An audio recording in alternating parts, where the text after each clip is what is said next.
Arda Güler sein Verletzungsupdate. Da wollen wir mal drüber sprechen. Wir haben lange nicht über Arda gesprochen. Ich hoffe natürlich, dass der Junge ja fit wird. Er muss fit werden für die WM. Und wir schauen mal rein, ob er auch für Real nochmal spielt oder nicht. Mein Name ist Dennis. Schön, dass ihr auf diesem Kanal wieder seid. Hala Madrid. Der Kanal für alle Real-Fans, aber auch ehrlich gesagt für alle Fußballfans, die ein bisschen, ja, über Real trotzdem talken wollen. Nicht schimpfen, sondern talken. Whatever, folgt mir, wenn ihr es noch nicht gemacht habt. Wir gehen auf die 4000 in so kurzer Zeit. Vielen Dank dafür. Yes! So, Arda Güler. Wir werden mal kurz reingucken hier. Arda Güler und seine Verletzung. Ja, das ist natürlich ein großes Thema.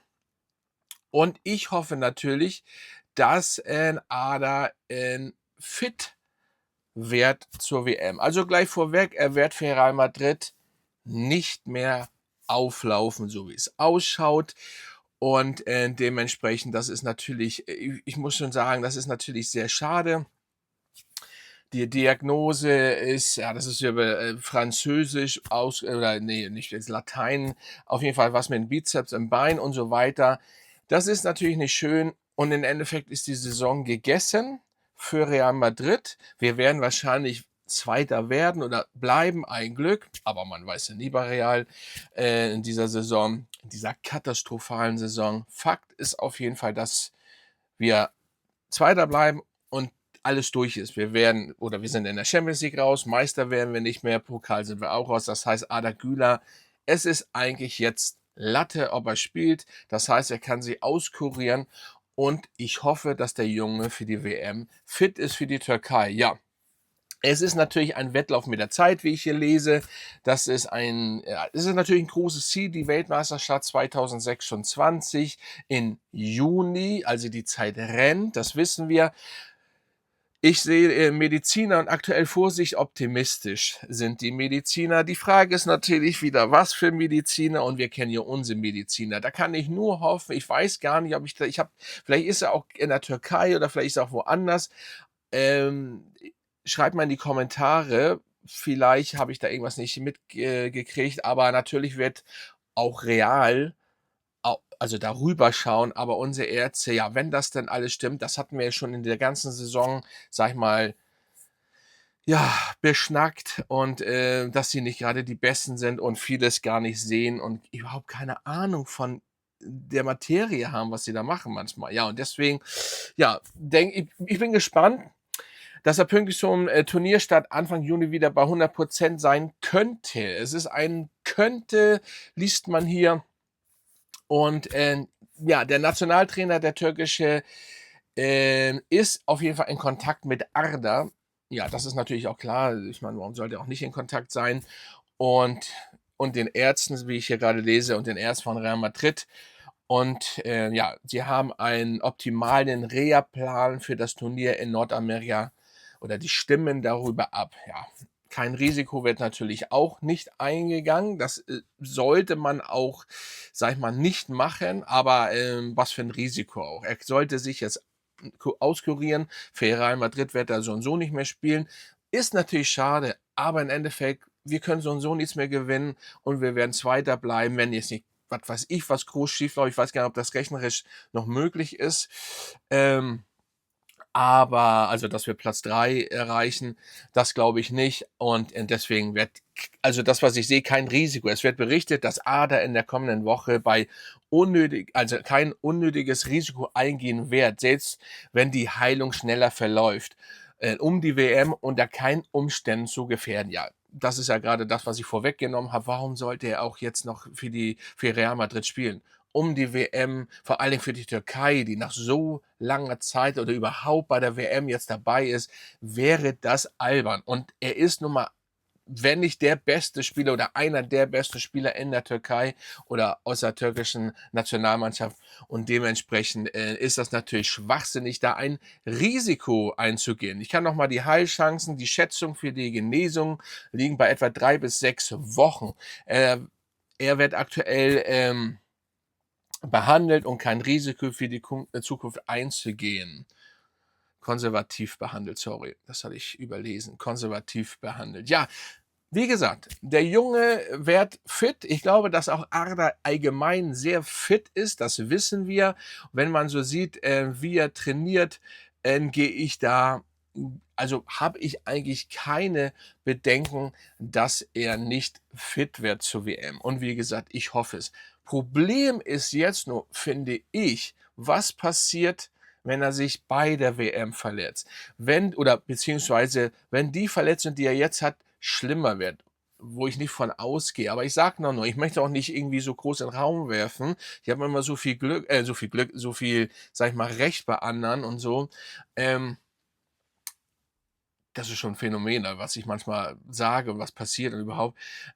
Aber das Ding ist, das wollen wir natürlich nicht, weil dann wir kennen ja und wenn wir wieder ich halte da so und so nicht die WM, ja, aber diese ganzen Spiele, klar, das sind Millionäre, die verdienen viel Geld, aber es ist halt die letzten 3 Jahre ist mir aufgefallen, dass das doch alles sehr extrem eng zusammen ist und ich finde, vielleicht ist das irgendwann auch 'n bisschen too much und dann fängt das Problem an. Die Spieler, die sind immer unter Feuer, die Muskeln und die alles, was die Sehnen, Muskeln, was auch immer.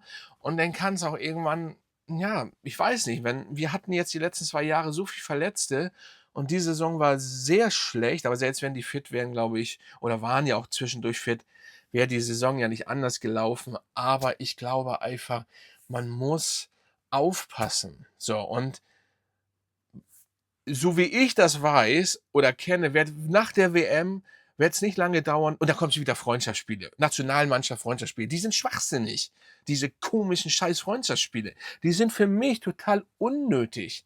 Die müssen nicht sein, weil, das macht für mich keinen Sinn. Man muss dann irgendwo runterfahren. Nicht Ligaspiele, nicht Pokalspiele, aber diese unnötigen Freundschaftsspiele. Aber jetzt kommt meines Erachtens kommt man da nicht mehr weg. Man hat alles so eng beieinander. Die Club-WM ja war ja auch dabei. Und wenn man das beibehält, dann wird das schwer. Gut, bei anderen Mannschaften waren jetzt nicht so verletzungsanfällig. Es ist schwierig. Man kann jetzt reden, philosophieren und so weiter. Ich weiß es wirklich nicht. Ich weiß nur, egal jetzt, es geht jetzt hier um Arda, es ist ein Arda-Güler-Video, aber ich glaube einfach, dass es allgemein ein Problem wird in Zukunft bei jeder Mannschaft. Und, ich weiß nicht, ob das geplant und gewollt ist, damit die kleinen Mannschaften, wenn bei den großen Mannschaften sich welche verletzen, dass die Chancen besser stehen. Aber man will ja keine Verletzungen von großen Weltstars eingehen, weil wenn die ständig verletzt sind, ja, dann können die Kiddies vor allen Dingen an erster Stelle, die Kinder, auch die Stars nicht sehen. Also, ich weiß nicht, ob das alles immer ich meine, stellt euch doch mal vor, ihr habt 'ne Karte oder ich lebe jetzt in Hamburg, Deutschland, ich fliege natürlich nach Madrid und so weiter und dann spielen 3, 4 große Leute nicht. Das ist doch scheiße. So, und das nur, weil sie überlastet sind, whatever et cetera pp. Und ich weiß nicht, ob das alles so, ähm ich weiß ja nicht, ob die Club-WM es ging ja das Gerücht um, dass das immer gemacht werden soll. Also, ganz ehrlich, ich bin der Meinung, man sollte die Club-WM ich weiß auch nicht, ob die so wichtig ist. Ja, natürlich Sponsoring, Geld, Money, Money, Money, das verstehe ich alles. Die, außerhalb von Europa und so weiter. Aber irgendwo muss man es war ja, wie gesagt, verbessert mich bitte, die letzten 3 Jahre gab's nicht viel Pause. Vielleicht sollte man natürlich ist es gleich mal vorweg, ist es blöd, 3, 4 Monate, wie beim Football. Ich bin ja großer NFL-Fan auch schon lange und, da muss man 8, 7 Monate warten, bis die Saison anfängt. Das ist natürlich nervig und dann geht sie auch nicht so lange. Ne, gut, ich gucke auch NBA, ich bin auch NBA ich bin allgemein ne, ich habe überall eine Mannschaft, auch meistens lange schon. Und wie gesagt, hier 30 Jahre Real Madrid. Das Ding ist trotzdem vielleicht 'n bisschen, sagen wir 1, 2, 3 Wochen Pause wäre doch schön, weil so sind gute Spieler wie Arda Güler, 'n Mbappé oder whatever wer dann irgendwann komplett platt und vor allen Dingen, dann kommen die auch nicht wirklich zurück richtig. Das dauert ja, bis die zurückkommen, bis wieder alles fit. Auch Arda Güler, obwohl bei ihnen der ist noch jung, aber auch das wird vielleicht nicht sofort perfekt sein. Und wenn er sich bei der WM verletzt weiter, ich hoffe nicht oder irgendwelche anderen Spieler, Und für viele Spieler ist ja die WM schon gegessen. Ich weiß nicht, ob das alles so gut ist. Schreibt mir in die Kommentare, das ist so meine Meinung. Ich bin jetzt so ein bisschen abgeschweift. Grundsätzlich ging es hier natürlich um Arda Güler, ne, ganz klar. Ich habe gesagt, wie der Stand ist. Er ist fit, der Junge. Ich glaube, er wird fit. Er wird auch ein, 2 Tore in der WM schießen, bei der WM, hoffe ich für ihn. Und dann kommt er monströs für Real Madrid zur neuen Saison zurück. Hoffe ich. Egal, ob Jürgen Klopp kommt, Mourinho, alle reden ja davon, dass Klopp ihn nicht mag. Ich glaube da nicht so dran. Jedenfalls Stand jetzt nicht. Vielleicht früher. Ich weiß gar nicht, ob er das mal gesagt hat, aber ja, ich glaube nicht daran. So, Freunde, dann war's das. Ihr könnt ja mal unterschreiben, was ihr davon haltet. Folgt mir, verlinkt dieses Video, pusht dieses Video, das würde mich freuen.